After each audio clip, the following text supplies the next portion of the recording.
La esperanza es el motor que nos impulsa, el que genera cambios, que nos motiva a seguir adelante.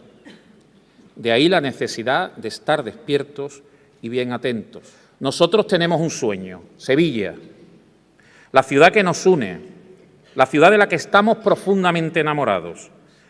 Cuánta gloria nos ha dado la esperanza, tanta que nos ha dado hasta a nuestro pregonero.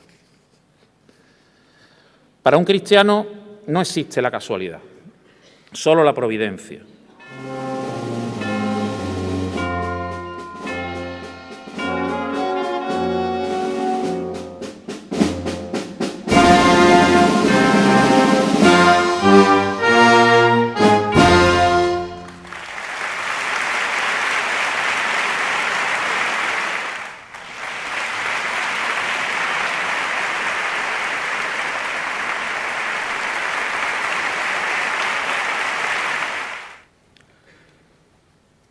Solos en la catedral. Son las 3 de la mañana. Las naves están a oscuras. Por las vidrieras traspasa la tenue luz de la luna. Está la noche atrapada entre sombras y esculturas. La luz se mira en la plata. Todo el coro está en penumbra. Las partituras guardadas. El silencio de las tumbas de reyes que ya descansan. Acaban de dar las 3 en el reloj, la campana.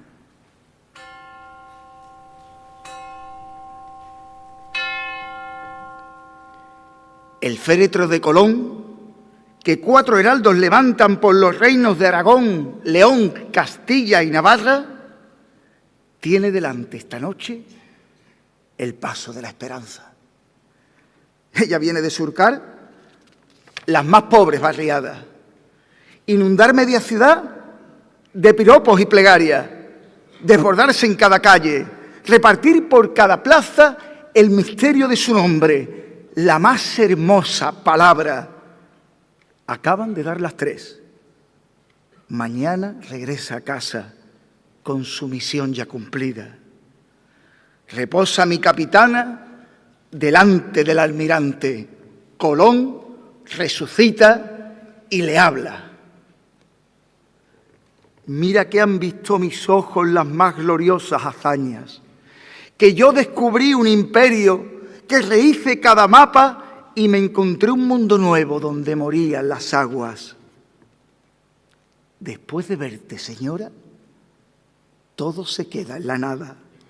Mira que han visto mis ojos paraísos y montañas, puestas de sol encendidas, tierras de miel y guayabas, que exploré los territorios desde Cuba hasta Jamaica. Y es así como empezó a extenderse tu palabra, la fe de tu religión por toda la tierra hispana. Después de verte, señora, todo se queda en la nada, porque has evangelizado entrando en todas las casas, por ti vestidos de fiesta, los balcones y ventanas. De la Oliva a las 3000 hay un puente de Triana que une la calle Pureza a todas las razas gitanas. Después de verte, señora, todo se queda en la nada. Mira que he desafiado a vándalos y piratas, que presumí de valiente y que pequé de arrogancia. Pero te he visto alumbrar la puerta de un hospital con tu faro de esperanza, y entonces vi que había santos vestidos de bata blanca y niños que encarnan héroes, aunque vayan en pijama. A solas la catedral. Son las 3 de la mañana. Y ahora entiendo ya por qué todo el mundo lo proclama. Tú eres rosa de los vientos que soplan en lontananza, la brújula del Adviento, faro que nunca se apaga, luz del Cano y Magallanes, galeones y fragatas, señora de mareante, eres tú la tarazana que protege a las galeras de la corona de España, porque hasta tienes capilla en un buque de la Armada. Después de verte, señora, todo se queda en la nada, que me condene el cimiento, mas no lo supe hasta ahora. Pero tú has sido, señora, mi mayor descubrimiento. Lo digo como lo siento, que en ti no hallo semejanza, mano que todo lo alcanza, porque no tienes frontera, por eso eres misionera y en Triana la esperanza.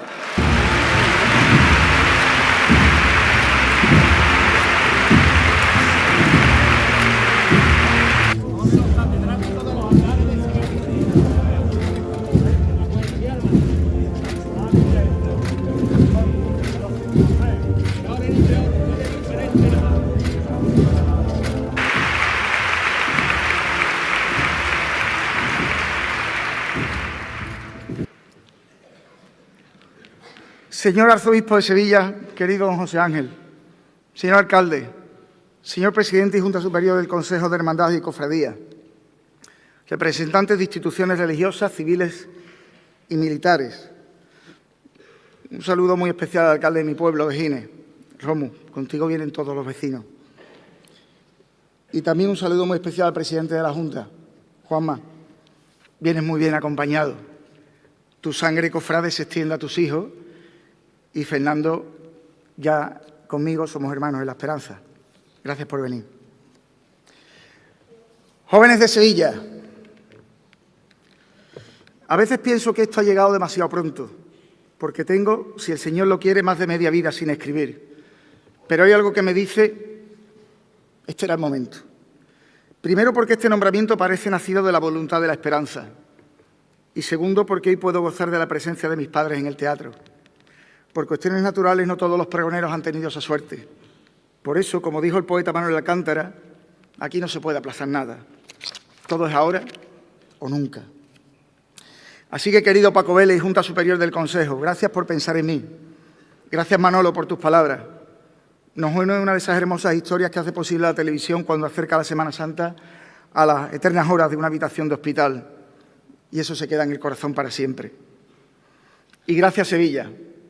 De verdad que me abruma tanto cariño, tantas esperanzas puestas en esta hora y media que vamos a bailar juntos, como dos enamorados. Porque verán, el pregón es una carta de amor a la ciudad, a sus cofradías. Es una evocación a la infancia, a la primera vez de tantas cosas, a la mano temblorosa de una abuela descubriéndote la verdad de la vida. Ella se llamaba Conchita, vivió en un corral de vecinos detrás de la calle Pureza, cerca de la tierna mirada de la pastora y con Señora Santa Ana como pilar de nuestras vidas. Allí empieza mi historia, pero cada cofrade es depositario de la suya.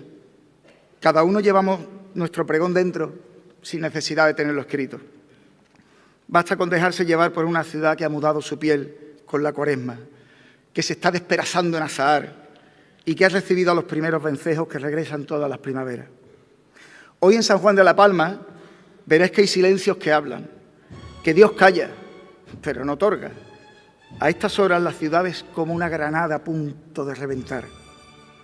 No creas, Sevilla, que no siento ese vértigo sofocante que me acelera el pulso cuando pienso en todo lo que ya te han dicho, en la de pretendientes que te han sondado, en la de pintores que te han sacado los colores o en los poetas que han rimado tu nombre y sus versos.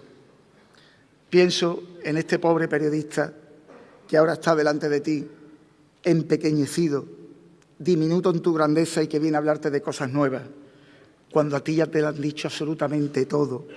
Vengo yo ahora a pronunciarte el discurso de mi vida, el te quiero más prolongado que jamás han salido de mis labios. Yo sé que te han pretendido Bécquer, Cernuda y Lafón, y García Alberti, y García Lorca, y Alberti, y de Moguer Juan Ramón vino a lomos de platero, que el domingo irá el Señor con él bajando entre palmas las rampas del Salvador. Yo sé que te han escrito los Machado, Villalón, Núñez de Herrera, Aquilino, que robaste el corazón de Juan Sierra y Montesinos, Alexandre, y ahora yo, aquí me tienes delante. ¿Por dónde empiezo el pregón? Si yo solo soy la sombra al lado de tanto sol. Después de Caro Romero, después de Rubio y Buzón, de llevarnos a la gloria, Herrera con su pregón, después de las sevillanas que cantaba un trovador a la vera del postigo, ¿qué te voy a escribir yo? Yo sé que te han conquistado el Duende de Camarón, Lola Flores y Bambino, Silvio con el rock and roll, por ti han pasado canciones y 1000 historias de amor, las de Manolo Garrido, Sevillanas del Adiós, Rafa Serna, Siempre Así, El Lombo, piano y voz, Manuel Cuevas por saeta cantando desde un balcón, La Tuna de Magisterio con su beca y su pendón en la Plaza Santa Marta. ¿Cómo te conquisto yo si he visto a Manuel Carrasco llenando el sol un estadio para cantarte una canción? Yo sé que en tu pentagrama hay más de un compositor, Albeni, Falla y Turina, y está la familia Fon, Madrugada Belmoreno, de Farfán a Marbizón, Julio Vera y su corneta, Hidalgo con su tambor. Si lo has escuchado todo, ¿qué te voy a contar yo? Yo sé que has sido la musa, la fuente de inspiración que le enseñaste a Murillo el lenguaje del color. Por eso te pintó el cielo de celeste concepción, y en los muros del museo no quedó un solo pintor sin retratarte, Sevilla. ¿Qué pincel cojo ahora yo? Quisiera tener tu luz, los paisajes del Japón, ser la mitad de tu historia, la ciudad de Nueva York. Que no te hizo falta Spielberg teniendo aquí a Juan Lebrón, ni un Goya de la Academia, porque ya el mejor guión sobre el fondo de amarguras lo escribió Carlos Colón. Sevilla, tan alabada el domingo de pasión. Solo te falta Sevilla. Si algo solo te faltó, fue el pregón de los pregones que nunca nadie escuchó y dejó Pascual González escrito en su corazón. Dejo mis torpes palabras en las manos del Señor, que si Él pudo con la cruz, con Jesús me muero yo. Y tómate esto, Sevilla, como una carta de amor entre esos enamorados que se pasean los dos por el puente de la vida. Esto va por ti, Sevilla, arriba el Hijo de Dios.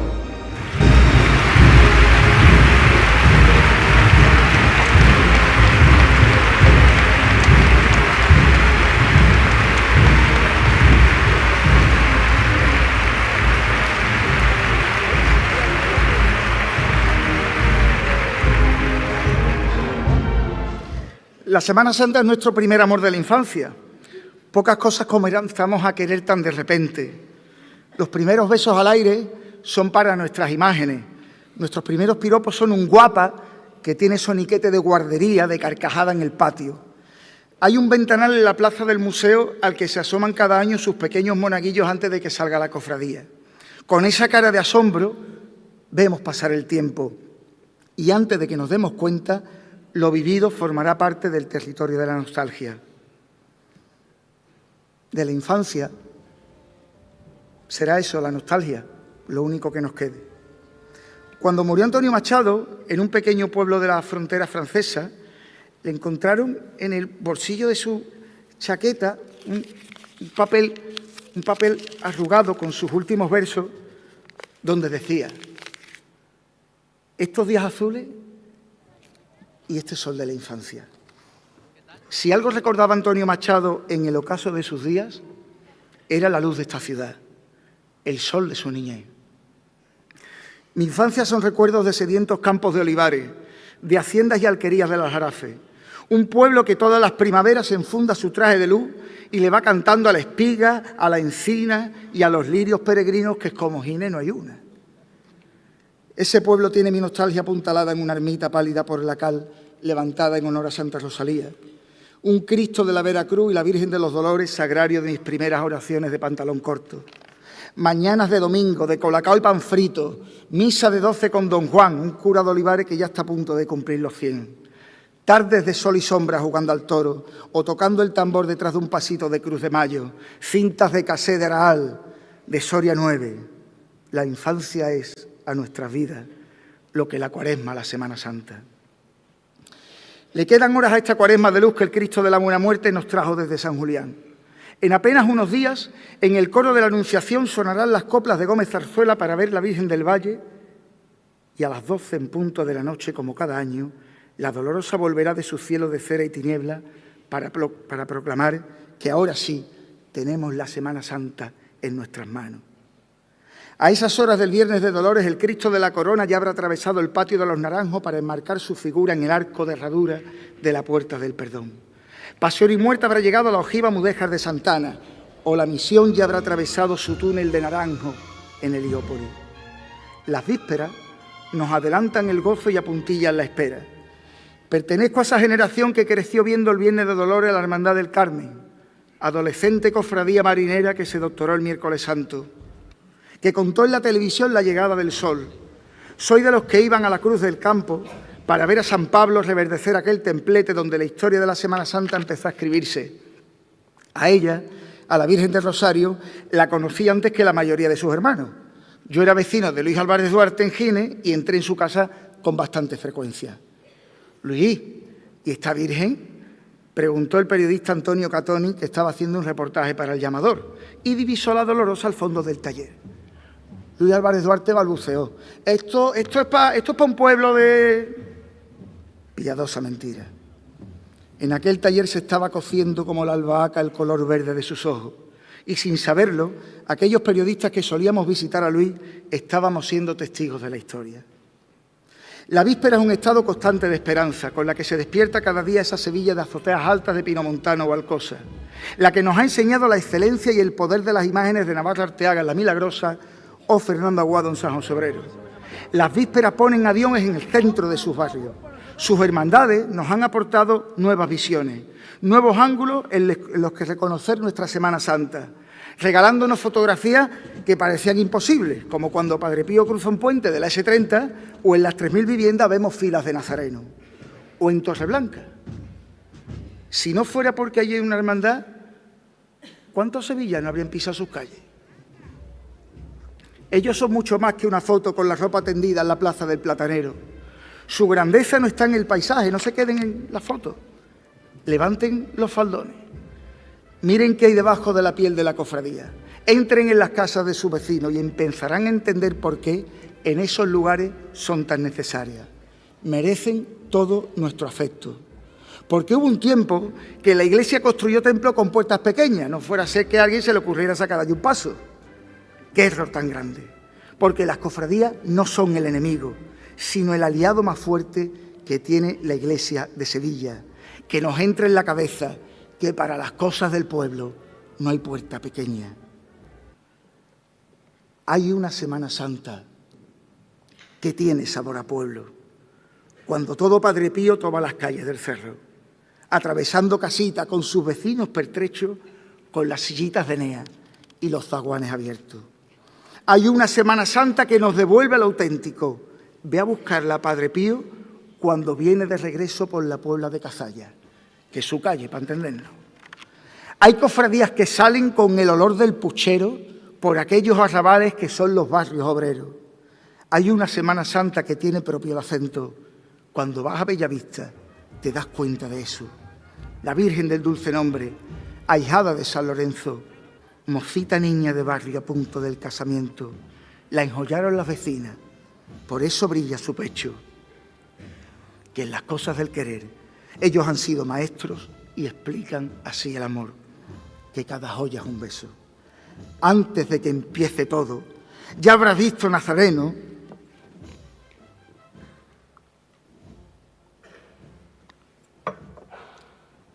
ahora sí, antes de que empiece todo, ya habrás visto nazarenos con la ilusión en los ojos, canastos con caramelos, monaguillos que andan solos, detrás de cada cortejo vendiendo el tío de los globos, las corchas en los balcones que está el balcón para una foto, costaleros tatuados desde el talón hasta el hombro, madres con los bocadillos escondidos en el bolso para el pequeño nazareno que se estrena y está ansioso. Hoy la vida nos enseña su lado más poderoso, sois los barrios, bienvenidos, no hay Sevilla sin vosotros.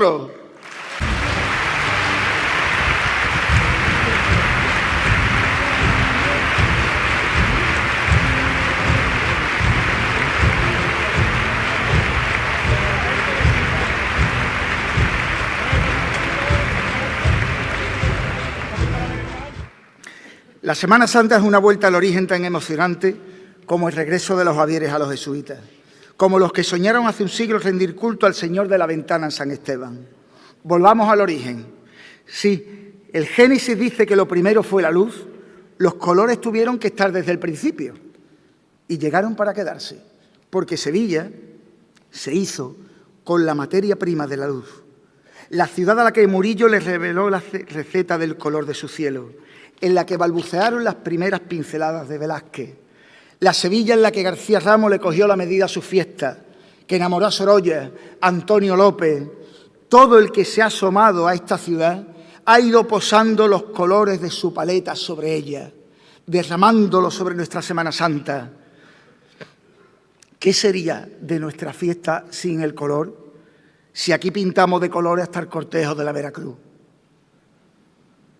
¿Te has fijado en los colores que hay en la Semana Santa? Verde que te quiero verde, verde como la esperanza, verde pétalos del gallo soñando con esmeralda, verde como los jardines que cruza la Candelaria, que se funden en el palio los árboles del Alcázar. Verde que te quiero verde, como el color de las ramas, ora Cristo en Montesión y le tienden una trampa y entre verdes olivares 30 monedas de plata a la vera de Santiago. Es el precio de la farsa. Verde que te quiero verde, verde olivas romanas cimbrean en la calle Orfila, Panadera y Almazara, y verde el de las pupilas de la flor más sevillana, que son los ojos del valle, donde la luz se desmaya para pintarlos de verde, pero con brillo de faca. ¿Has visto que los colores compiten por relucir? De blanco la ves venir. Es el blanco de la paz que pinta en el porvenir el color del antifaz. Mantel de la Eucaristía, blancos hilos para el pan, moneda que compra al cielo, harina de otro costal que se amasa en los terceros y en los hornos de Alcalá. Blanco el alba, monaguillos vestidos de blanca cal, de blanco los ves reír, de blanco la ves llorar, cuando viene en plenitud, despertando el azahar, la Virgen de la Salud. Blanca en la espuma del mar, de un oleaje de plumas entrando en un hospital. Blancas luces de la noche, blanca luna de Nisán, blancas voces de un colegio que allí le van a rezar, son los niños de la Salle que lo ven resucitar. El color más sevillano es el color terciopelo, que se viste de morado los viernes en San Lorenzo. Morado el que va cautivo, mas no dejan solo al preso. ¿No lo has visto por el tiro que lleva detrás su pueblo? El granate es la victoria, en su palio plateresco es la Virgen del Refugio con sus caireles toreros. Es ver pasar la amargura que va deshecho por dentro y que va a llorar la madre Angelita en su convento. Santa Cruz es rojo fuego en el cartel del Consejo, el palio rojo de Ojeda, nostalgia del Macareno, como el del Cristo de Burgos con sus varales de seco, y rojo como la sangre que le provoca un lancero, allí donde en San Martín tienen título de imperio. ¿Cuántos colores Sevilla tiene la fiesta del pueblo? Con el azul de Murillo, Sevilla pintó su cielo, azul mirada en Nervión, pupila de los sedientos, azul y plata en la Iniesta con todo su ayuntamiento, terno azul del Baratillo que va manchado de albero y azules tornasolados en las aguas del museo. El celeste es una espada que levanta un nazareno, es la defensa de un dogma, es ver detenido el tiempo en las losas de Tarifa por el atrio del silencio.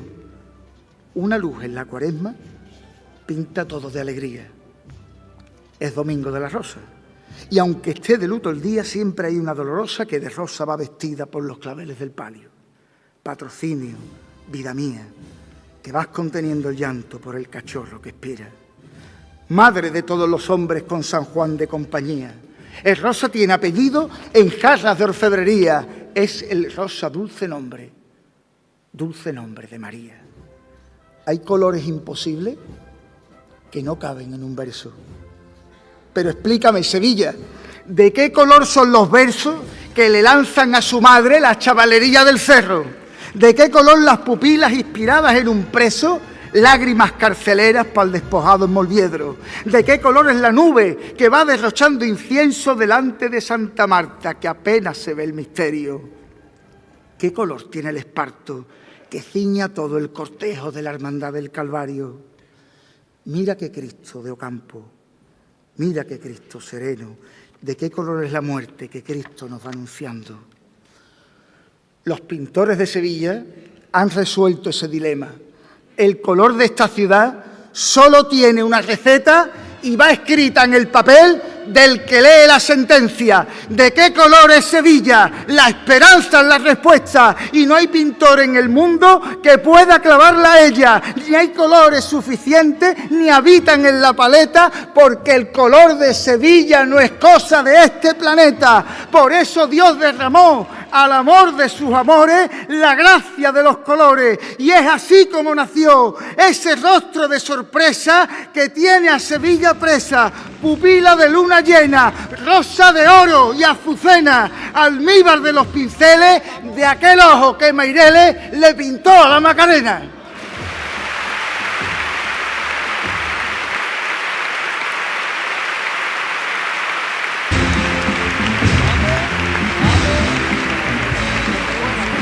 Vamos, vamos.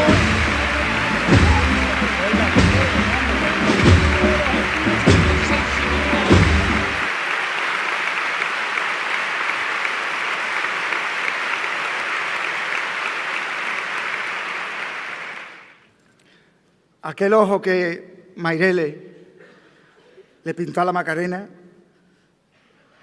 le ha robado a la ciudad el sueño de casi 4 meses. Más de 100 días, que no es poco. Si algo le faltaba a la esperanza para humanizarse, ha sido padecer como padece su pueblo. Dijo el Papa Francisco que tener esperanza no es cuestión de edad, porque hay ancianos que tienen los ojos llenos de luz. Tampoco la Macarena tiene edad, porque después de la restauración de Pedro Manzano ha recuperado la luz de sus ojos, los de hace 100 años, del primer besamano de San Gil. En el altar de San Gil, hace ya más de 100 años, la Virgen de la Esperanza nos puso cerca sus manos, tan cerca que la ciudad fue a besarla con sus labios y devolver el amor que nos concede ella a diario. Por la iglesia de San Gil pasaron los hortelanos, los vecinos de la feria, los tenderos del mercado, Su Alteza Doña Esperanza y las penitas del barrio. Pero en 100 años, señora, ¿cuántos más habrán pasado?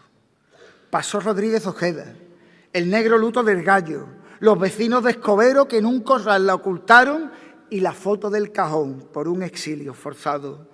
Pasó la malla, el tisú, Esperanza Elena Caro iluminando con oro aquel 31 de mayo el manto de la señora coronada bajo palio, la plata de marmolejo en su camarín labrado, los varales como juncos del taller de Cayetano. Pasó Gamero y el sueño que transformó su tocado y el pellizco de la frente que se inventó Pérez Calvo, cual pirámide de Egipto, pero al modo sevillano.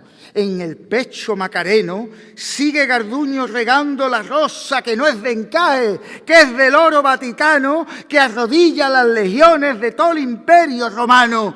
Pero en 100 años, señora, ¿cuántos más habrán pasado? La Inmaculada de Grosso, el azulejo del arco, el cartel de Juan Miguel, el ardecó, los retablos, las 4 caras de Cuervo y las 4 de Ricardo. Te pintó Carmen Lafón, que parecía tu llanto el mismo Guadalquivir fundiéndose en el Atlántico. Las mariquillas toreras que tiemblan en el tocado, Juanita Reina, su pelo, la toca de sobremanto, el oro de los devotos, las joyas de Pilar Calvo, que era viuda de Banús y gloria del mecenazgo. ¿Qué te habrán dicho hasta ahora desde el primer besamano? Rodríguez Buzón, Alberti, Muñoz y Pavón, Machado, Quintero, León, Quiroga y en un balcón la Jurado cantándote por saeta con tan solo 20 años. Se va un siglo y viene otro y nos queda Joaquín Caro. Yo sé con qué está más guapa, como hoy ya estás en el paso, tus mejillas clareadas, tus ojos purificados, la mirada de hace un siglo de tu primer besamano. Por ella el tiempo no pasa, porque está Pedro Manzano, que le ha devuelto su madre a todos los sevillanos.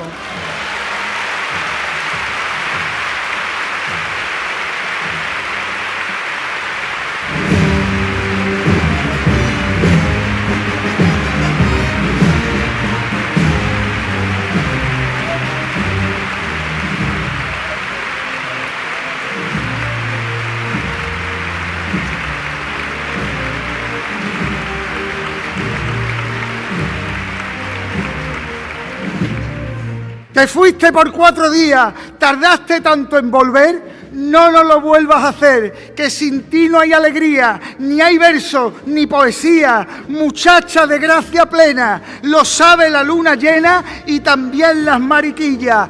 5 lágrimas que brillan en tu pecho, Macarena. No es tu barrio quien te extraña, te extrañó toda Sevilla, que extrañaba tus mejillas y el aire de tus pestañas. Ay, niña de mis entrañas, Sevilla pierde su brillo sin la reina del castillo, y tanto lloró tus penas que ha secado las azucenas que ha perdido el Girardillo.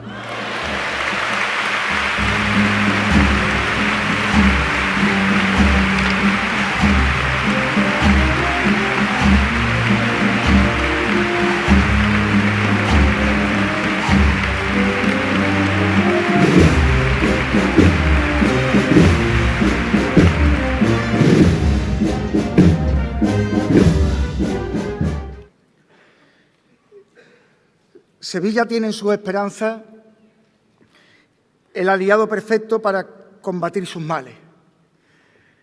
Es como una bocanada llena de gracia que entra por San Roque, que se detiene en la mirada romántica de la Trinidad y que atraviesa el arco para entregarse en San Gil.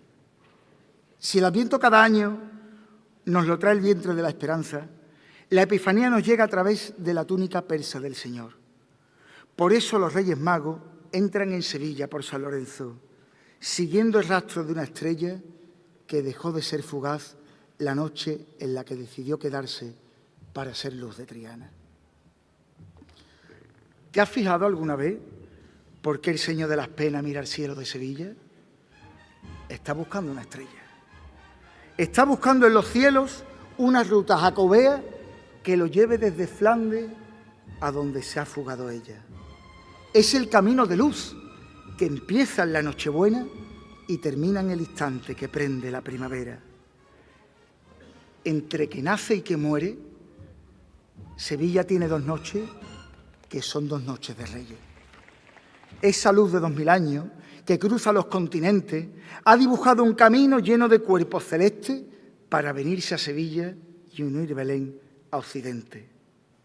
Y por eso cada año son 2 las noches de Reyes, la que nace en un pesebre, la que muere en el Calvario, la que convierte un pañal en la tela de un sudario, la de la estrella de Oriente que sigue entre Reyes Magos y la que es reina del puente cada domingo de Ramos. Y ahora entiendes ya por qué hay 2 noches en el año que cuesta coger el sueño, porque dormimos soñando, y en las 2 siempre una estrella, venga Herodes o Pilato, que para eso la más valiente de todos los sevillanos.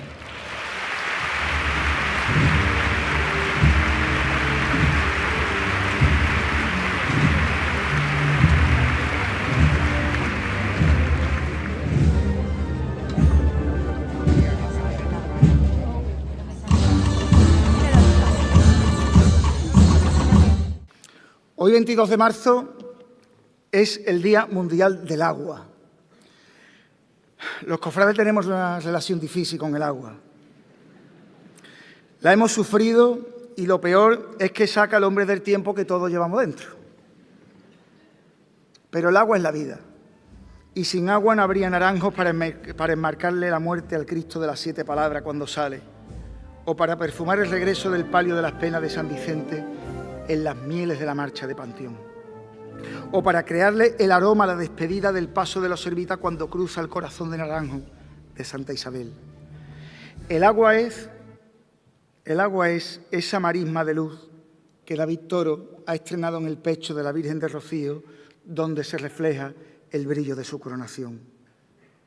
El agua es ese Guadalquivir que sale del costado de un Cristo de Llanes por el que navega la nostalgia de un pasado en San Jacinto, y en las aguas me quedo. De los bordados del último traje de luces que vistió mi padre como matador de toros, nació hace 15 años una saya para la Virgen de Guadalupe. En un vestido de torero viajan las preocupaciones, los miedos, la incertidumbre y la soledad que padece el Maestro. ¿Acaso es el mismo miedo, la misma incertidumbre, idéntica soledad a la que aflige a la Virgen María camino del Calvario? Esos hilos de oro que ayer pisaban el albero, hoy los lleva pegado al vientre la Madre del Cristo de las Aguas, el crucificado que presidió en la Real Maestranza de Caballería una Eucaristía en el marco del Congreso Eucarístico de 1993. Por tanto, la única imagen que ha cruzado a hombros de sus hermanos la Puerta del Príncipe. ¿Tenía o no sentido aquel vestido, papá? Cada puntada de ese hilo suena a timbal y a clarines, suena a puerta de toriles, tardes con el alma en vilo. Ahora yace ese vestido en el vientre de una saya, porque donde ese oro vaya, también va el miedo adherido.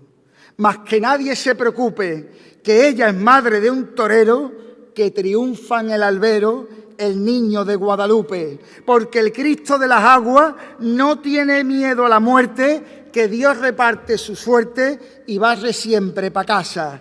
Que no pierda la esperanza, que volverá a su capilla como lo sacó Sevilla, a hombros de la maestranza.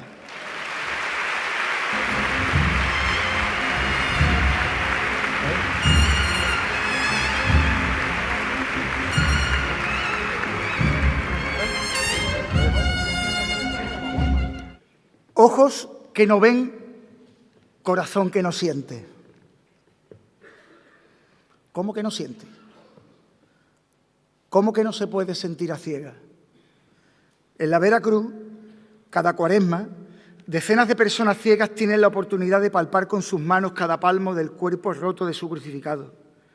Con la yema de sus dedos acarician el sudario, las llagas, los cabellos, el rostro del Cristo más antiguo al que se les reza en Sevilla. Cuando eso sucede, aquellos niños, hombres y mujeres son capaces de ver por la piel, de querer con sus manos. Quizás se pueda ser ciego para ver el amanecer. Nunca se es ciego para amar. Quiero dirigirme a los jóvenes que están en este teatro, a los que siguen el pregón desde sus casas, a los que lo verán fragmentado en las redes sociales y a los que tal vez dentro de unos años vayan a buscarlo a YouTube. El Papa Francisco invitó a los jóvenes a soñar para que no se volvieran pensionistas de la vida. Tenemos la obligación de soñar. Por algo nacimos en la ciudad de la esperanza, donde se sueña despierto. Admiro profundamente a esa juventud que es capaz de hacer lío, como dijo Francisco, de vivir la fe en sus cofradías, que es compatible con los nuevos lenguajes que nos acercan a Dios, desde las redes sociales a la música, desde Rosalía a Hakuna. Admiro a esa juventud que llena las facultades, los centros de formación profesional, que aprende idiomas, que maneja la inteligencia artificial. Todo ese talento también está al servicio de las cofradías. Pero los jóvenes también tienen muros que derribar. ¿Cómo explicar que uno de los principales problemas de la juventud sea la salud mental? También en esto la gente joven ha sido valiente para visibilizar un trastorno que afecta ya a 1 de cada 7. ¿Y qué tiene que ver esto con las cofradías? Pues que las hermandades desarrollan una labor silenciosa que también acude a esa llaga. Nos podemos sentir orgullosos de los cientos de proyectos de caridad que impulsan, como el Centro de Estimulación Precoz del Buen Fin, que esconde tanta belleza como los altares de su Priostía. Pero hay otro tipo de obras sociales que no cuestan dinero, que las hacemos por pura condición cristiana. Y es lo que orgullosamente os quiero explicar. En el siglo de las comunicaciones, de la era digital, de las redes sociales, en estos tiempos en los que parece que todos nos conocemos y estamos conectados, paradójicamente es cuando más soledad tiene el ser humano. En España 2 millones de personas mayores de 65 años viven solas. No digo que la soledad sea mala, lo que es malo es sentirse solo. Una pandemia que afecta ya a nuestros mayores y que solo se cura con afecto. La Madre Teresa de Calcuta dijo que la pobreza más terrible es la soledad y el sentimiento de no ser querido. Por eso las hermandades llevan toda la vida siendo dique para tanta soledad. Porque llenan de alegría la vida de muchos de nuestros mayores. Porque en un templo donde haya una hermandad, nadie se debe sentir solo. No somos conscientes que nuestra mayor obra social no viene del bolsillo, sino del propio corazón. Y hablo expresamente de la gente joven. He visto delante de mis ojos cómo chavales que en sus escuelas, por ser diferentes o por tener algún tipo de discapacidad, le daban de lado. Y, sin embargo, en sus hermandades, en sus grupos jóvenes, han sido integrados y, lo más importante de toda esta historia, han sido felices. De esa obra social nunca hablamos, porque a las hermandades les sale sola, lo llevan dentro, como el de abrazar a aquellos que en sus casas, en sus entornos familiares, no han sido comprendidos por su manera de amar, por su manera de ser, y sin embargo han encontrado el respeto, la comprensión y la empatía en las hermandades. Y, por cierto, donde muchos de ellos han hallado en las cofradías un lugar donde proyectar sus sensibilidades artísticas, que no es otra cosa que conducirnos a Dios por el camino de la belleza. Que ninguna persona joven se sienta solo por el motivo que sea. Las hermandades también en esto hacen pedagogía. Y quiero tener un recuerdo para Sandra Peña. Ella era hermana del Cerro del Águila y de San José Obrero. Tenía 14 años y la chiquilla no pudo más. Le faltaron fuerzas para enfrentarse al acoso escolar y al bullying y se acabó quitando la vida. Aquellos jóvenes que sufren, acudí a vuestras familias, pero también refugiaros en vuestras hermandades, porque no os van a dejar solos. Los padres de Sandra Peña hoy me acompañan. Me gustaría que sintieran el calor de Sevilla y que no se sintieran solos.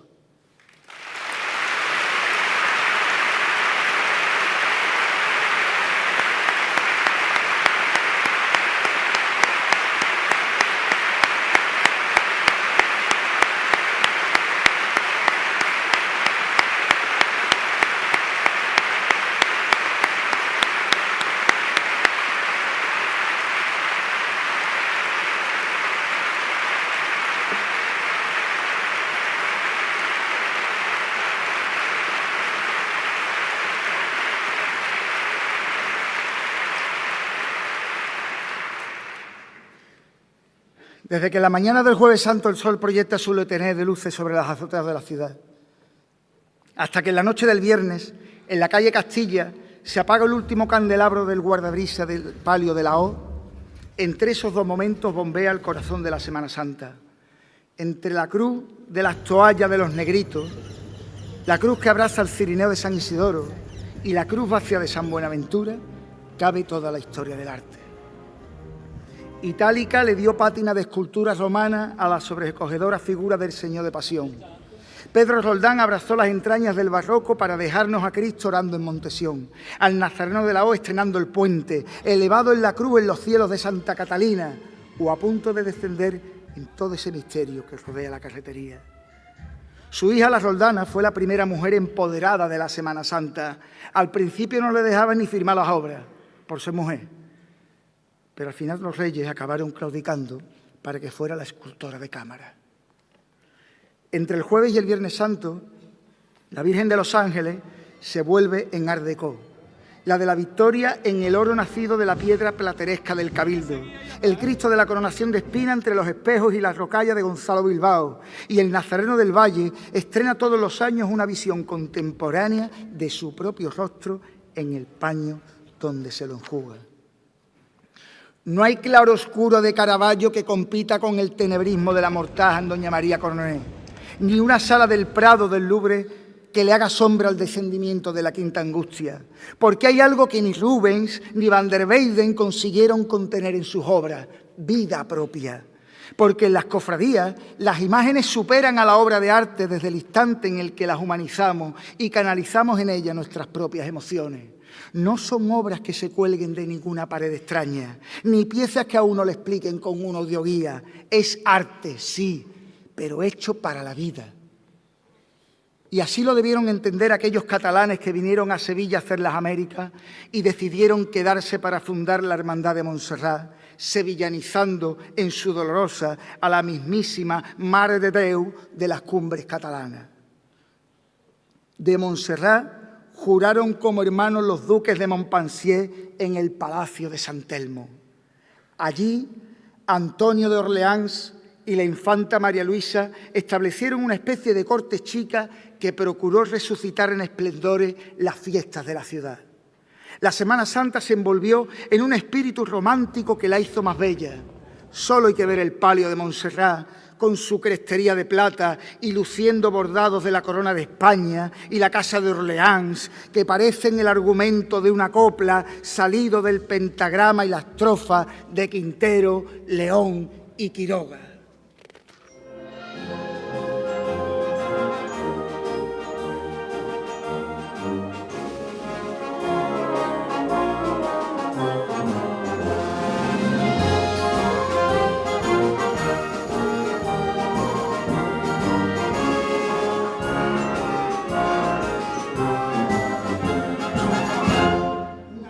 Cuidaba Sevilla en el parque de los Montpensier y parece que fue ayer que una virgen catalana se hizo clavel de Sevilla a los pies de la Giralda. Ella vino de la seda y de aquellos que soñaban con llegar al nuevo mundo y entre jazmines y dalias al palacio de San Telmo fue a cautivar a una infanta. Ella nació entre telares, pero es la más bella dama que entró jamás en palacio, señora de 1000 batallas que va vestida de reina con rango de soberana, con castillos y leones, cruces de Calatrava, toisón de Carlos III y flores de lis bordadas.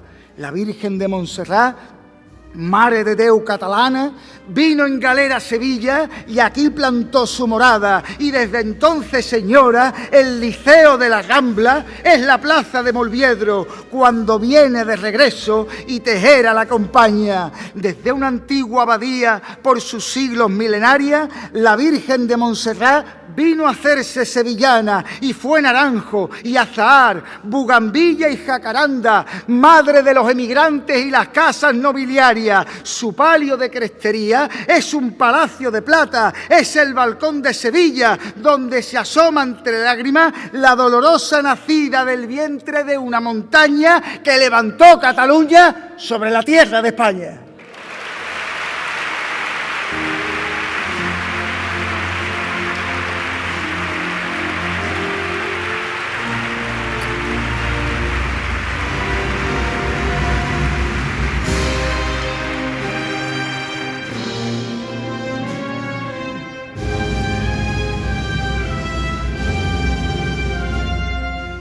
La llamaron la Nueva Roma, la Sevilla de la Puerta de América, de los galeones en la playa del Arenal, la del oro de las Indias, la de las especias de Magallanes, la que confiaba al Cristo de San Agustín la salvación de sus calamidades, la que levantaba conventos y palacios con el mármol de Itálica.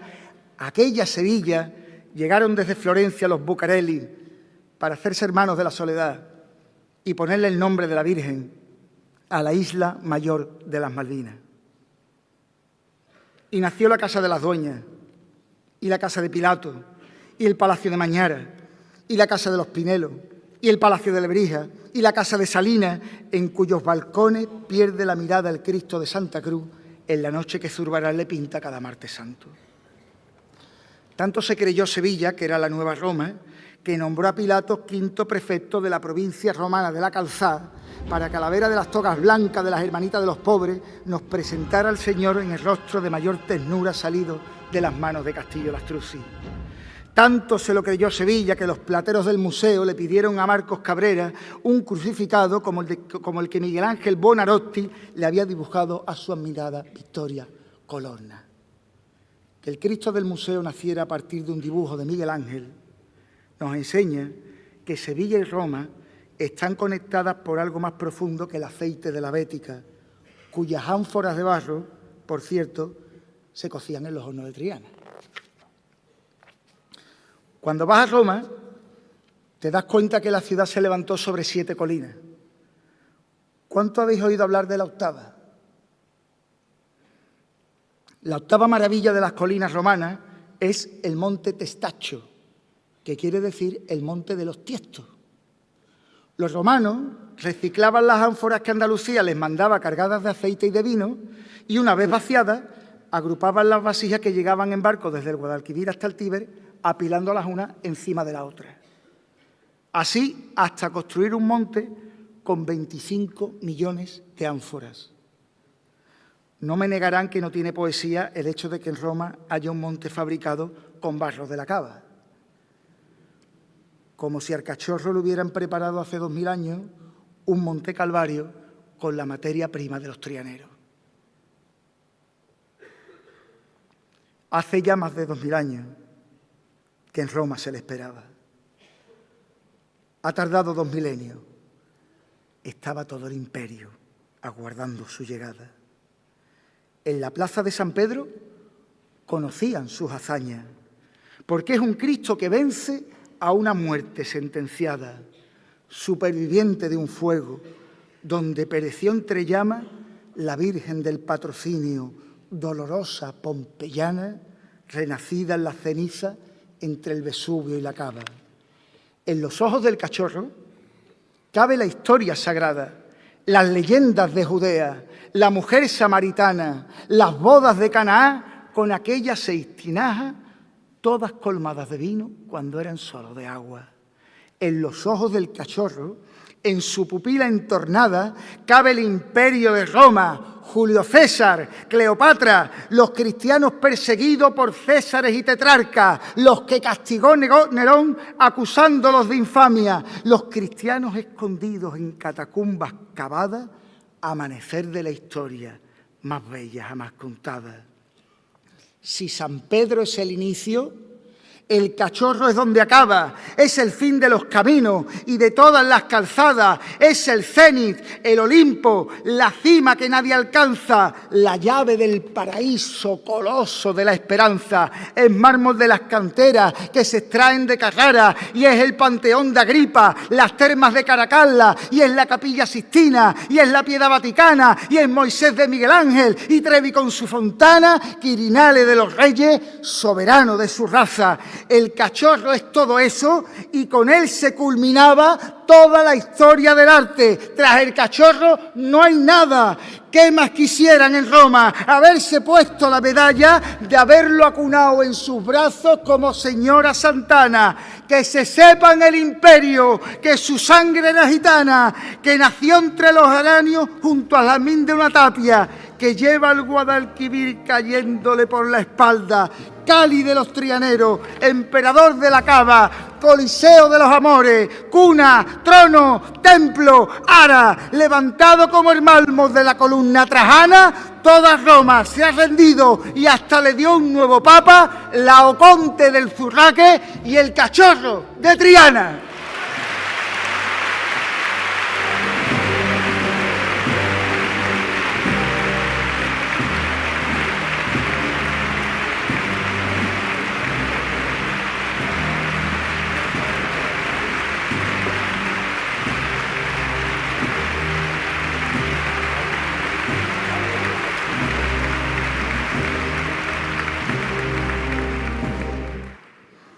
De aquella Triana de los Alfares, de aquellos gitanos que nos llegaron hace 6 siglos, tenemos mucho que aprender. Pensamos con ansiedad en el futuro, cuando la vida a veces es cuestión de saborear el presente. En eso los gitanos son maestros. Me recuerda aquella anécdota de Loli Manuel, ese matrimonio que en los 70 revolucionó el flamenco y que cuando llegaron los dineros se fueron a vivir nada más y nada menos que al Hotel Alfonso XIII. Mientras usaban un coche de caballo como medio de transporte habitual. Dinero, ya lo dijo Manuel Molina, dinero, yo no quiero dinero, yo quiero cantarle al aire como cantan los jilgueros. Vive despacio. En este mundo en el que todo sucede deprisa, a veces es bueno detenerse. Vivimos acelerados y estamos faltos de temple. El Señor de la Salud de los gitanos nos ha enseñado que caminando despacio se llega ante los sitios, por lo menos con más dignidad. Y os digo por qué. Hay una fotografía que lo demuestra. La hizo a principios de los 70 Józef Kudelka, un checoslovaco que buscó una mirada distinta de nuestra Semana Santa, alejada de las idílicas postales que se llevaban los turistas, pero que indudablemente existía.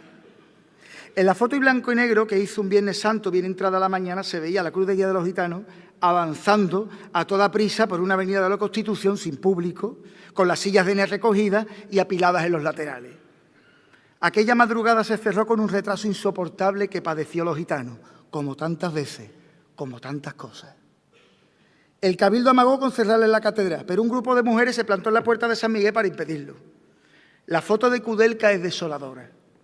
El cuerpo de Nazareno marchaba por la avenida pisando los restos de basura de una Sevilla que ya había decidido no esperar, que ya se había marchado a dormir o a seguir el rastro de las esperanzas.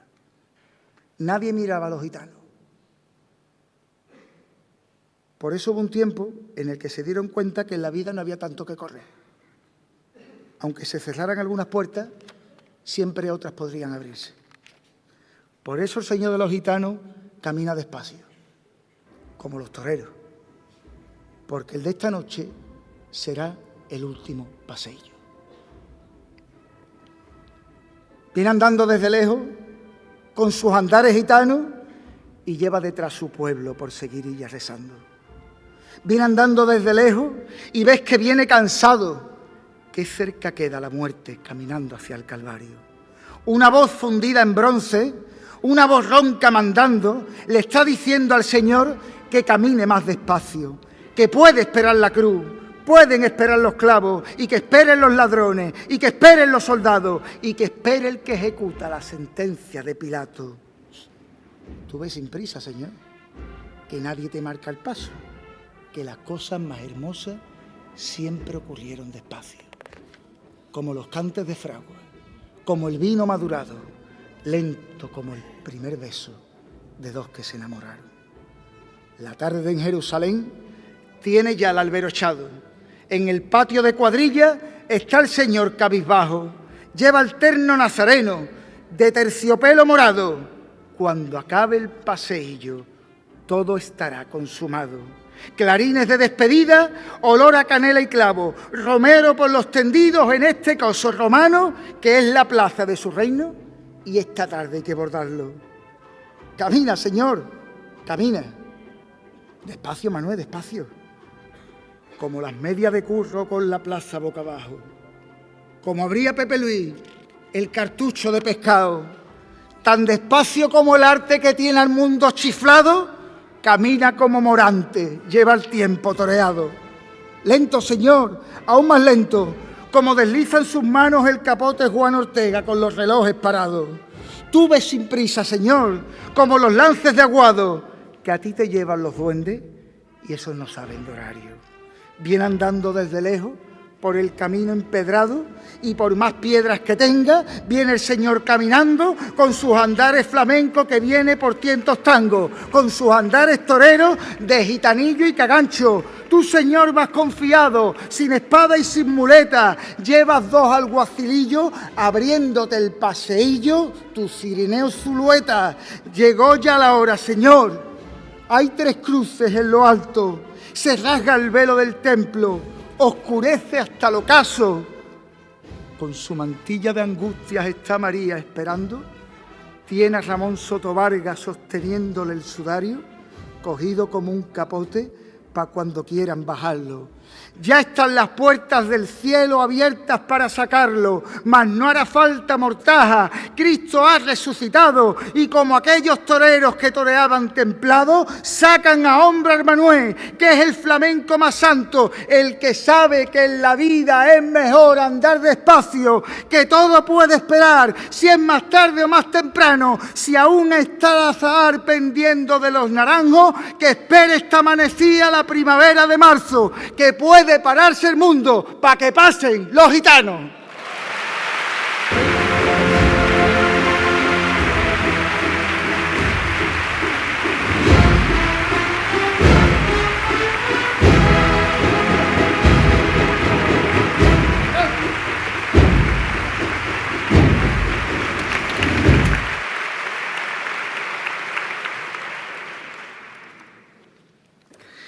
Hay un concepto universal que nos iguala a los cofrades sin importar el lugar donde seamos.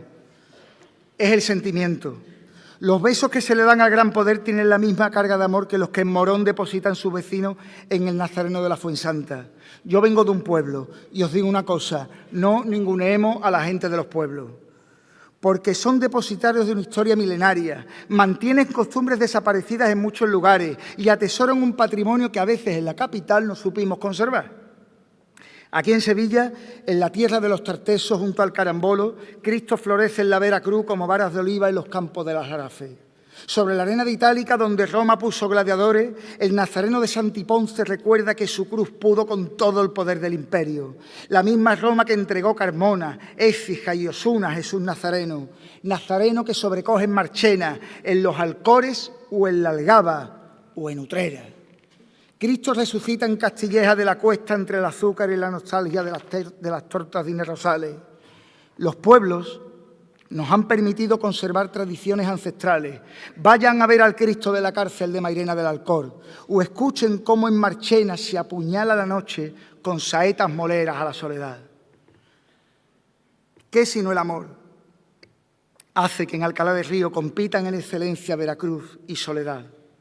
O que cada mes de mayo se llene de flores la ermita del Castillo de Alebrija. Hay una Semana Santa que sobrecoge cuando te cruzas con la Soledad de Cantillana, con el Cristo del Confalón de Écija o con el crucificado que Juan de Mesa dejó en las cabezas. Pueblos que muchos de ellos llevan la música contenida en su propio nombre: Araal, Saltera, Olivares, La Puebla o Pilas. Aquí en la capital dicen que San Lorenzo es el pueblo más cercano a Sevilla, que entre las tapias altas de los conventos de San Clemente y Santa Rosalía, en esa especie de cardo romano que es la calle Santa Clara, habitan todos los ingredientes de un municipio. San Lorenzo se viste de pueblo y se alimenta en el aceite hirviendo de las croquetas de Casa Ricardo. El barrio y el Señor ha crecido a la misma velocidad, como si la zancada del gran poder le marcara el tiempo a sus vecinos. Ahora quiero que entremos juntos en la basílica. Después de besar el talón del hijo de la ciudad, al final del pasillo que te devuelve al templo hay dos inmensas fotografías de Fran Lorca de la cara del Señor. Si afinas la mirada en esas fotos, verás que el rostro del gran poder lo componen un mosaico de pequeñas fotografías con la cara de sus hermanos, los de ahora y los de ayer, 10.000 caras anónimas para formar una sola, porque en sus rostros de misericordia cabe toda Sevilla. En el rostro del Señor cabe todo el universo, el sol, la luna, los astros, el frío, la escarcha y el fuego, cuaresmas de abril y marzo, epifanías de enero, Pascua florida en sus manos, el otoño y el invierno. Caben la risa y el llanto, el nacimiento y el duelo, la mañana y el ocaso, la bofetada y el beso, alfa y omega de Dios, principio y fin de los tiempos. En el rostro del Señor hay fotos en blanco y negro de aquella España emigrante. Hay andaluces partiendo con el vapor de los trenes, sin billete de regreso. Despedidas de estaciones, viejas maletas de cuero que guardan en su interior un equipaje de sueños, un retrato de familia y la foto del cisquero. Lleva dentro el gran poder el dolor de sus enfermos, las mujeres maltratadas, los pobres y los hambrientos y los huérfanos de amor, que de eso está el mundo lleno. En el rostro del Señor caben millones de textos: Núñez de Herrera, Lafón, Chávez Nogales, Izquierdo, la pluma de Antonio Burgos, golpe a golpe, verso a verso, gran poder del alfayate que dejó en su testamento ser farol de cruz de guía, luna que abre el cortejo. En la luz de sus pupilas está Espínola y Fray Diego y el beato Juan de Mesa, que sentó su magisterio.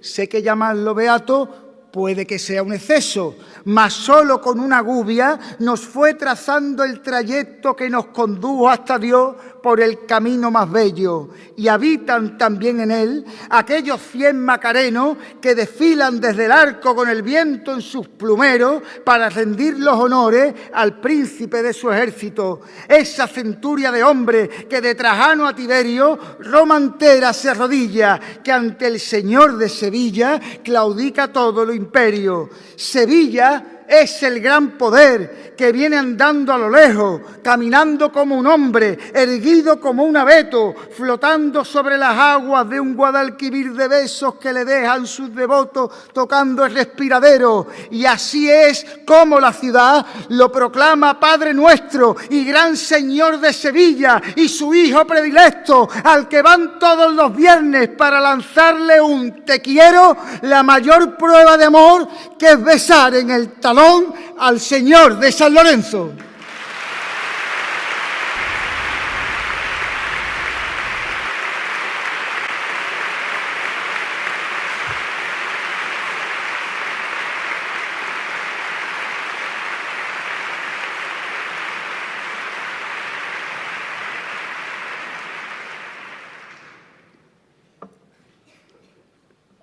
Hay días que el monumento a Juan de Mesa de la Plaza de San Lorenzo ha amanecido con flores como si fuera un santo.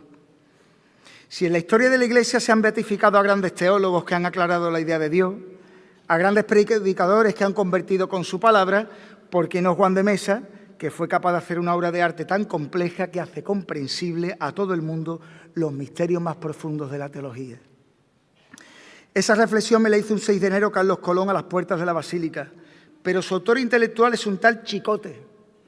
Chicote, lejos de ser un estudioso o un académico, era un hombre menudo, con apariencia de pedigüeño, que cada vez que había que mover al Señor aparecía por la priostía. Era extremeño. Tenía un pequeño supermercado dentro de su furgoneta en la que iba por los pueblos haciéndole la vida a sus vecinos. Parecía sacado de una novela ejemplar de Cervantes. Pero lejos de la picaresca, a Chicote le caracterizaba un corazón que en su cuerpo menudo apenas cabía. Tan generoso era que se quería emparejar con la pobre señora que pedía en la puerta de la basílica para que a la mujer le quedara al menos su pensión y la casa del pueblo. Chicote parecía tener el espíritu de Marcelo Spinello dentro. Bien, pues ese hombre sin estudio, pero con una sabiduría popular profunda, cada vez que andaba por la basílica perseguía a los curas, a los predicadores y apasionadamente sobre Juan de Mesa les decía: a este hombre hay que beatificarlo. Todos entendían lo que quería decir. El Gran Poder había dicho una palabra nueva sobre Dios a cada generación, desde hace siglos. Y si grandes teólogos de la Iglesia habían subido a los altares, como el que con sus manos le entregó a Sevilla al que todos reconocemos como el Hijo de Dios, ¿cómo no iba a pasar lo mismo? Chicote se fue hace unos años. Cuando había que bajar Señor para el besamano, él siempre se colocaba justo donde acaba la rampa. Allí lo esperaba. Desde su ausencia, unos claveles ocupan su lugar. Nadie pisa donde antes hubo tanto amor, tanto cariño, tanta locura como para pensar que aquellas flores que de vez en cuando amanecen a los pies del monumento a Juan de Mesa es porque alguien les debe de rezar. Quizás sea la mujer que pedía a la puerta de la basílica, la que Chicote quería salvar con su muerte, que al fin y al cabo es lo mismo que el Gran Poder hizo por todos nosotros. Pero Juan de Mesa sigue siendo un misterio que nadie todavía ha sido capaz de revelar. ¿Cómo es posible que alguien que murió tan joven fuera capaz de tallar de manera casi simultánea un catálogo de imágenes tan sobrenaturales como las que salieron de su taller? Del Cristo del amor al de la conversión, del Gran Poder al Cristo de la buena muerte, del Nazareno de la Rambla al Cristo yacente. Pero sobre todo, cómo alguien que es capaz de hacer todo eso, la historia luego lo borre del mapa, como si no hubiera existido, hasta que en el siglo XX empiezan a aparecer los papeles con su nombre. Todo empezó en el sudario del Cristo de la Clemencia. Un encargo a Montañés, Mateo Vázquez de Leca, una cruz con 4 clavos y aquel Dios de la madera, descubriéndole al barroco que también hay muertes nuevas. Y por eso los jesuitas, a su discípulo Mesa, le pidieron que emulara una muerte tan serena que acabó dando lecciones sobre el canon de belleza. Cristo de los estudiantes, buena muerte, ciencia cierta. Con su estampa los alumnos hoy se forran las carpetas. Cada domingo de Ramos, mientras muere, nos enseña que en los pliegues de un sudario el amor nunca se pliega. Un pelícano pellizca su pecho porque alimenta la vida, que es un regalo que nos dejaron de herencia. El amor es tan grandioso que con la cruz nos demuestra que aun siendo duro el camino, con amor no hay quien nos venza. El hombre que esculpió a Dios, qué misterio nos encierra. Solo Fernando Carrasco lo descifró en su novela. Son sus manos el milagro, son sus gubias la proeza que lo talló colosal entre sandimas y gestas. Cristo de la conversión, espejo donde naciera el rostro del Gran Poder sobre un pedazo de tela que sostiene una mujer venida de Cesarea.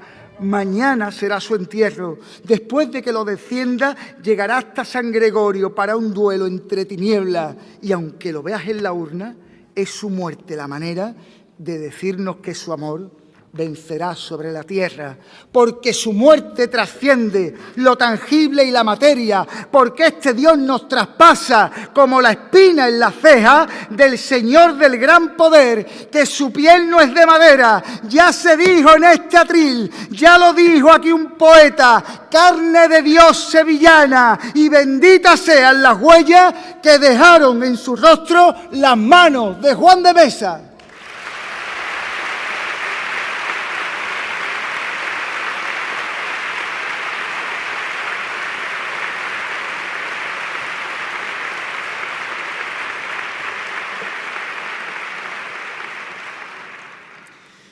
En la plaza de San Lorenzo guardo las sombras de mi adolescencia.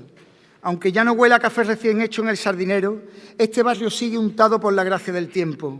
Estas calles vieron jugar a Bécquer, mendigar a Marcelo Espínola, componer a Vicente Gómez Zarzuela, bailar a Realito, esculpir a Ortega Bru o bordar a Esperanza Elena Caro. En la parroquia hay un altar que guarda los primeros besos al talón del gran poder y que ahora custodia a la Virgen del Dulce Nombre. Allí descubrí cada gubiazo de castillo en ese misterio que expone de espalda al Cristo más firme de toda la Semana Santa. El Señor que nos enseña a poner la otra mejilla. Allí aprendí lo que era una noche de montaje. Me embriagué del olor a limpia plata. Supe lo que era la intimidad de una priostía.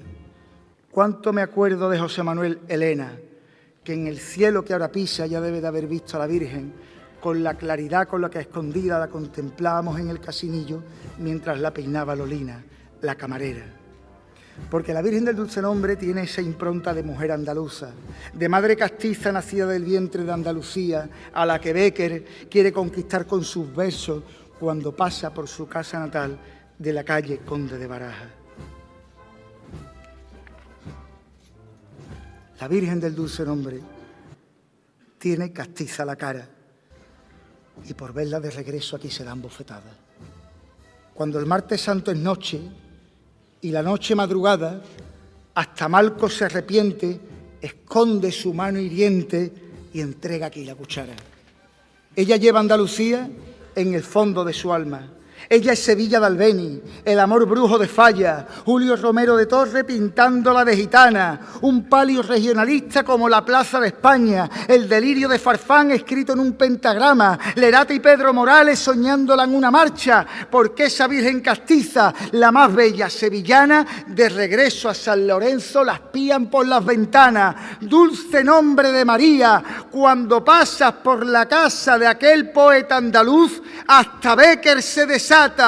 Tú vas envuelta en la luz, él se queda sin palabras y en 3 palabras lo clava, que poesía eres tú.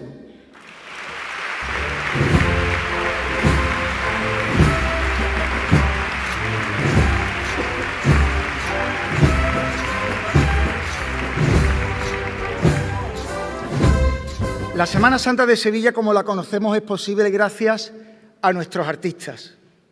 Si les hablo de arte, hoy la memoria escoge el camino más corto para herirme, porque busco un hombre de pelo cano y anchas gafas de pasta en la accesoria del Corral de la Corona de la Puerta Osario. Es mi abuelo paterno, Antonio Rodríguez de Torres. Él tallaba muebles en la fábrica de Los Certales, pero como en su casa apretaba el hambre y eran muchas las bocas que alimentar, por las tardes se dedicaba a tallar pasos para la Semana Santa. Sus gubiazos y su sudor están en el canasto de las 3 caídas de San Isidoro, en el Señor de la Victoria del Porvenir o en el barco neobarroco del Cristo de Montserrat. Hubo un paso que él a solas talló en aquel Corral de la Corona, la balconada más pronunciada a la que se asoma Caifás todos los lunes santos, el antiguo paso de San Gonzalo, que como tantas cosas perdió nuestra Semana Santa y ahora disfruta el Nazareno de León. Después de aquello, ese paso ha sido contemplado por un papa, Benedicto XVI, en la JMJ de Madrid, y también se ha paseado por Roma durante la procesión magna del Jubileo de las Cofradías. Ha tenido al menos una feliz segunda vida. Quizás porque en mi casa el arte es lo que nos ha alimentado, siento un profundo respeto por todos los artistas. Por eso me duele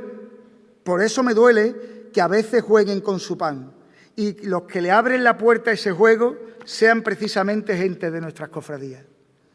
Y les explico. Andalucía ha tenido y tiene los mejores proyectistas de arte sacro del mundo. Artistas cualificados que con un lápiz son capaces de soñar cualquier cosa y plasmarlo en un manto, en un palio, en un retablo. Pero este mundo globalizado que nos ofrece nuevas oportunidades también nos enfrenta a nuevas amenazas. Y una de ellas son los talleres de Pakistán, que plagian la creatividad andaluza, usurpan ilegalmente diseños hechos con nuestro talento y a nuestras mismas hermandades les ofrecen esos productos ya terminados a bajo precio y peor calidad. Claro, ellos bordan con plástico lo que nosotros hacemos de manera artesanal en hilo de oro y con una dosis de amor y sentido de la tradición que no se pueden plagiar. Yo os animo a no caer en las redes de este mercado oscuro de tráfico de enseres plagiados que atentan contra la propiedad intelectual de nuestros creadores y tiran por tierra a los nuestros. ¿De qué sirve jactarnos de hacer obras sociales si, por otro lado, ponemos en peligro a un sector que lleva siglos creando empleo y dando lo mejor de sí para realzar la belleza y el culto de nuestras imágenes? ¿Para qué sirve? ¿Qué vamos a enseñar en el futuro en las vitrinas de nuestras casas de hermandad si nos entregamos a talleres de dudosa honorabilidad y nula excelencia? Yo os lo digo, con ironía, pero por soleá. Vamos allá.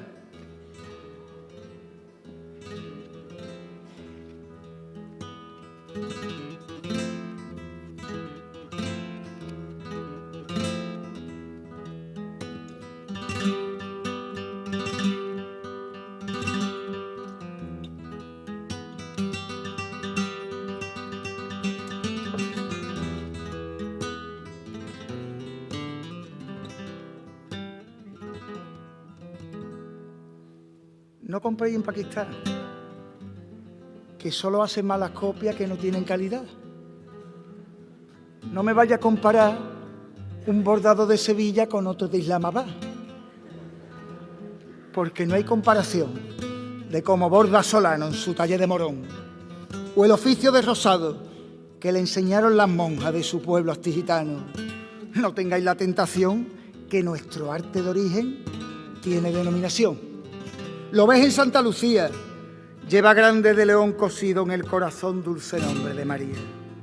Lo demuestra la excelencia del taller de Santa Bárbara, no los hay con más paciencia. ¿Dónde va a encontrar usted tal magisterio divino, Charo y Reyes Bernardino bordando el manto a la sed? Qué suerte tiene el sector, que se ha encontrado en Paquili a su Cid campeador. Y él, que con todo se atreve, lo mismo le borda el cerro que a la casa de Loewe. Larga vida al creador, que su talento ha acabado desfilando en Nueva York.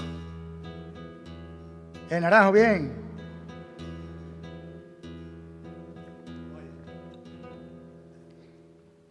Y en este arte universal no hay género, ni fronteras, y no hay techos de cristal, que aquí van todas por igual. De Teresa del Castillo, Eloísa y Patrocinio con su aguja y su dedal. Sueñan por el arenal y descuentan ya los días que el manto de las Antunes vuelva a la carretería. Y entre todas las mujeres, Esperanza Elena Caro, decana de los talleres. Son no juguemos con el pan de a quienes tanto debemos y tanto han hecho brillar. Son historia, identidad, son el nudo y la madeja y emblema de esta ciudad, que en el arte del bordado puedan decir los artistas: Sevilla no me ha dejado. Mira Pareja Obregón, de qué forma más sencilla este asunto resolvió. Ya lo dijo en su letrilla, que luego se hizo famosa: Sevilla tiene una cosa que solo tiene Sevilla.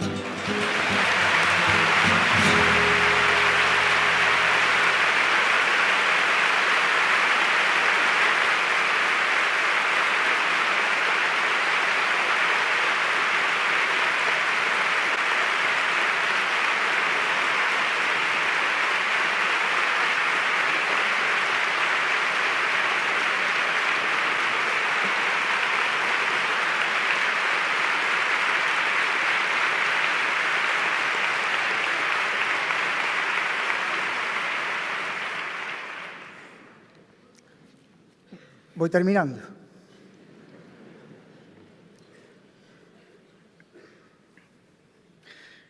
Paquili me enseñó a través del Cerro del Águila que el hilo conductor de la vida es el amor.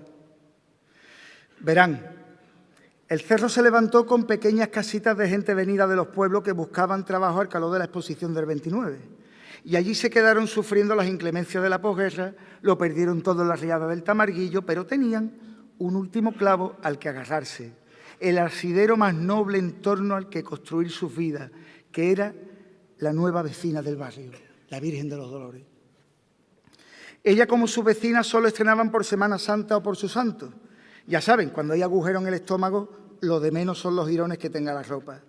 Por eso la historia de Paquili con la Virgen de los Dolores es una historia de amor. Un chiquillo de aquellas casitas que aprendió a bordar solo y exclusivamente para que su Virgen, que era el reflejo de las Madres del Cerro, tuviera las mejores prendas.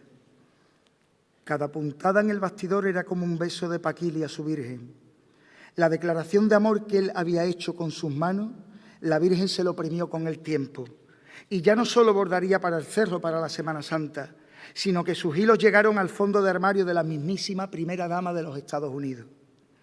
Porque su talento, como el amor a una madre, no tenía fronteras. Siendo hermano mayor, quiso que la Virgen de los Dolores saliera con el himno de Andalucía, la primera, la única en hacerlo, quizás porque Andalucía tiene ese rescoldo de madre como las madres del Cerro. Hay un poeta peruano, Santos Chocano, uno de tantos viajeros que vinieron a nuestra tierra a principios del siglo XX, que dijo aquello de «Es a ti a quien debo, Madre Andalucía, los desbordamientos de mi fantasía y las marejadas de mi corazón». Nuestra Andalucía vive cierta eclosión de procesiones magnas y salidas extraordinarias que nos han dado la conciencia exacta de que, siendo Sevilla el corazón de muchas cosas, tenemos en nuestra madre Andalucía cientos de razones por las que, como decía el poeta, desbordarnos en la fantasía. La fantasía de la Málaga que peregrina descalza tras el cautivo o que pone Roma a los pies de la esperanza. La de los palios antequeranos que retienen el tiempo de las cosas bellas, la que se desgañita el alma en los cuarteles de Puente Genil, la que en Jaén le suplica al abuelo, la que sube al Sacromonte para que les jaleen los gitanos en la cueva de Curro Albaicín, la que levanta sus manos en el poniente de Almería para pedir misericordia al Cristo de la luz de Dalía, la de los tabancos de Jerez que despacha señoría granel en el desconsuelo de una virgen que lleva por herencia y por derecho el antiguo palio de la amargura, la Andalucía que con filigrana cordobesa cosa su vientre el hijo muerto de la Virgen de las Angustias, la de la Habana andaluza que le regala besos al Nazareno y entierra a Cristo en urna de plata al borde de la caleta, la de la Victoria, la Esperanza de Huelva, su Nazareno, o la que suelta palomas en el cielo de Hinojos cuando resucita. Andalucía es a la Semana Santa lo que una madre a la mirada de su hijo. Y ahora que hablamos de madre, dejen que recalen las calles donde nació la mía y termine aquí este relato, este sueño de los despiertos en el que hemos navegado juntos. No sin antes dar las gracias. La Semana Santa que llevo dentro no cabe en un pregón ni en una vida, ni podré jamás pagar tanto cariño, tanto afecto recibido por parte de las hermandades que me han agasajado con todo tipo de honor en estos meses. Siento que con algunas me he quedado corto. Es probable que me deje más cosas atrás que las que os he contado.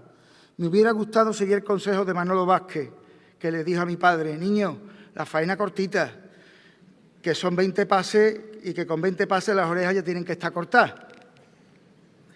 Barbeito ayer me lo recordó en un WhatsApp. Mi faena no ha sido tan corta como hubiera querido, pero a estas alturas no creo que me echéis el toro al corral. Querido Paco Vélez, has querido que sea el último pregonero de la Semana Santa de tu mandato. No voy a olvidar este regalo mientras viva, tampoco mi familia. El trabajo de un presidente del Consejo conlleva renuncia, sacrificio, momentos ingratos, pero seguro que también te lleva recompensas y dulces recuerdos. Espero que este pregón forme parte de lo segundo. Tú, al contrario que los pregoneros, no has buscado jamás el aplauso. Por eso me vas a permitir que sea yo el que lo pida para ti.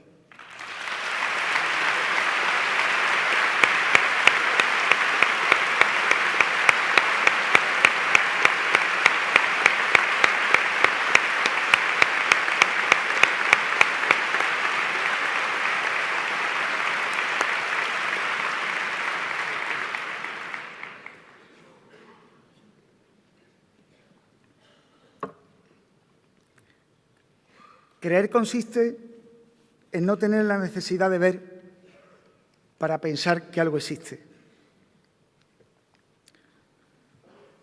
La vez que he tenido y la vez que he sentido al Cristo de las Tres Caídas más cerca de mí, ni siquiera podía verlo. Muchos de ustedes saben por qué lo digo. Una tarde de octubre de hace 9 años me diagnosticaron un cáncer que había que intervenir con relativa urgencia. Los que habéis pasado por algo así, los que estéis luchando por derrotarlo, sabéis que el mero diagnóstico es un tsunami que te sacude por dentro y te deja absolutamente derrotado. Ese día, al anochecer, busqué el calor del Cristo de las Tres Caídas. Llevaba algún tiempo retirado del culto. No estaba en la capilla, sino en el estudio de Pedro Manzano. Hasta su puerta llegué. No había ni un alma en la calle. Me senté en la acera, mirando a la puerta del taller.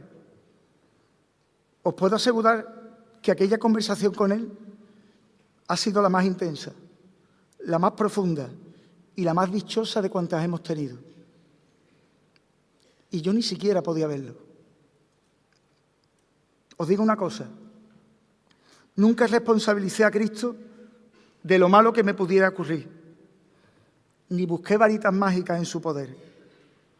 Sería injusto pensar que los que padecen es porque Dios lo permite. Tan solo pedí serenidad y fuerza y confié mi vida en las manos de la esperanza, porque donde mis fuerzas terminaban, comenzaban las de Dios. Vine hasta ti derrotado, como un soldado abatido que había perdido una guerra al borde de un precipicio. Mira que tú me enseñaste que ser los pies de mi Cristo nos hace tal vez valientes, expuestos a un sacrificio, que los que llevan costal nunca se dan por vencidos. Vine hasta ti derrotado, pero tú estabas ya herido. Y entendí entonces, Señor, que tu dolor frente al mío era mucho más profundo, aunque parezca un delirio entregarse por amor y amar a tus enemigos. Vine, Señor, derrotado, y me enseñaste un camino que era un camino de luz. A cada uno de sus hijos Dios nos entrega una cruz y con esa cruz vivimos.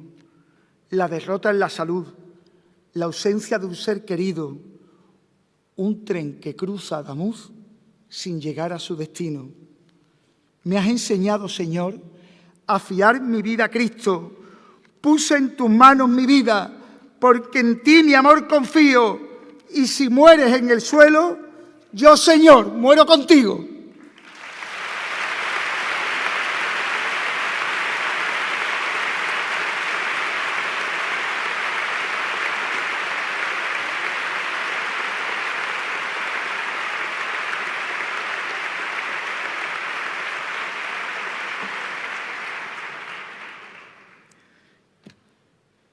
Este marinero en tierra se puso un día en las manos de la esperanza. ¿Se han fijado alguna vez en ellas? Las manos de la esperanza de Triana tienen su propio lenguaje. Fue cosa de un vestidor, Fernando Morillo. Él explicaba que el pañuelo que sostenía con su mano derecha no era para ella, sino para la gente que lloraba. Por eso cuando la vestían San Jacinto, estiraba su mano hasta los confines del mundo donde hacía falta que llegara la esperanza. Mientras tanto, la mano izquierda Fernando la apuntaba al corazón. Era la mano que se señalaba como esperanza. Yo soy la esperanza, toma mi pañuelo. Ningún teólogo de la Iglesia ha explicado con tanta sencillez un mensaje tan profundo. Nada es por casualidad. Cuando este pregonero fue nombrado, a las pocas horas comenzaba la misión de la esperanza. Ese pañuelo estaba a punto de llegar a los lugares donde más falta hacía, a los balcones de la Oliva donde se asomaban los nietos de los desterrados, a los humildes, a la humildad del Padre Pedro, el salesiano que se nos fue en diciembre y que nos recordó quiénes éramos los preferidos de Dios. Ese pañuelo que alcanzó el hospital el día que nació Bosco y que llegó a tiempo para el trasplante de médula de Victoria Esperanza. Nada es por casualidad, porque su mano tendida está el consuelo y la calma. Donde llegue su pañuelo, allí estará la esperanza. y estará donde precise.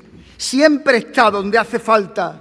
No pregunta por tu origen, no te excluye por tu raza, no mira tu condición, ni te juzga por lo que amas, porque todos somos hijos del vientre de la esperanza. Donde llegue con su mano, donde alcance su mirada, donde brillen sus pupilas, donde ella fondee su ancla, donde perfumen sus flores, aunque estén ya marchitadas, porque ya se hayan secado después de una madrugada, donde creas que no está, porque ya no quede nada, verás que llega su mano y te riega con su gracia. Vengan las penas del barrio, que ya está aquí su esperanza. Por eso debes saber que aunque esa telita blanca se pegue toda la noche recogiendo las plegarias hasta que amanezca el día y el sol se rompa en su cara, el pañuelo no es de ella, es del pueblo que la clama, que la hizo marinera, la nombró su capitana, salvavidas de su barrio y esperanza de Triana.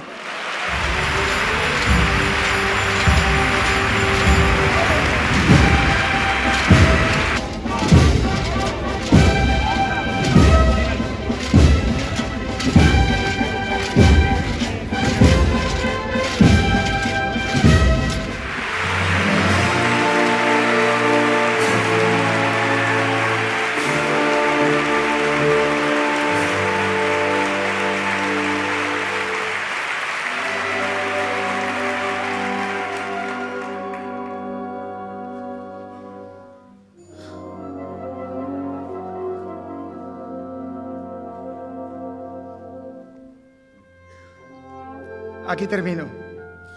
Una vecina de La Oliva, al ver llegar a la Virgen, entre lágrimas, le dijo: «Esperanza, te amo». Y eso me recuerda a las últimas palabras del Papa Benedicto XVI, en su lecho de muerte. Contaba la enfermera que lo atendió, que en su último suspiro de vida le escuchó decir: «Signore, te amo, Señor, te amo». ¿Cómo es posible que toda la teología, que todo el pensamiento de uno de los papas más sabios de los últimos siglos quede resumido en su último soplo de vida en un sencillo «te amo»? Y todo ese conocimiento y ese bagaje intelectual haya llegado a la misma conclusión que una vecina del Polígono Sur con una frase espontánea, salida del corazón. ¿Será que Dios al final del camino, con nuestras diferencias, nos iguala a todos? La Semana Santa que vamos a vivir será eso, decirle te amo a Cristo, te amo a María, cada uno en el idioma de sus propias emociones. Yo, Esperanza, te diré te amo en el exceso en el que me enseñaron a quererte.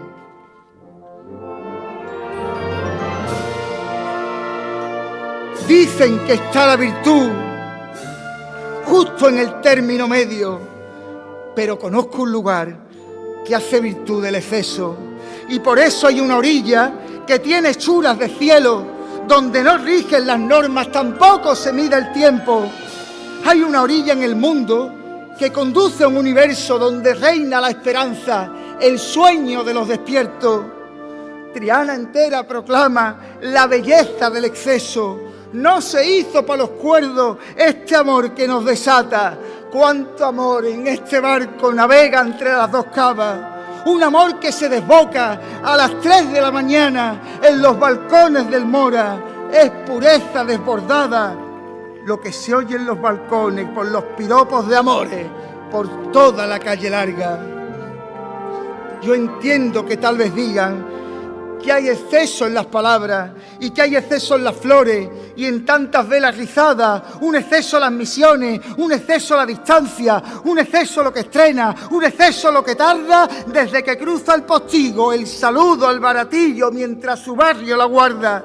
Yo entiendo que tal vez digan que este revuelo que se arma cuando sales bajo palio o te suben a una anda no es tener término medio, es locura de esperanza por ser el más bello exceso. Reina, madre y capitana, Dios te dejó en esta orilla para volver loca a Sevilla, habiendo nación Triana.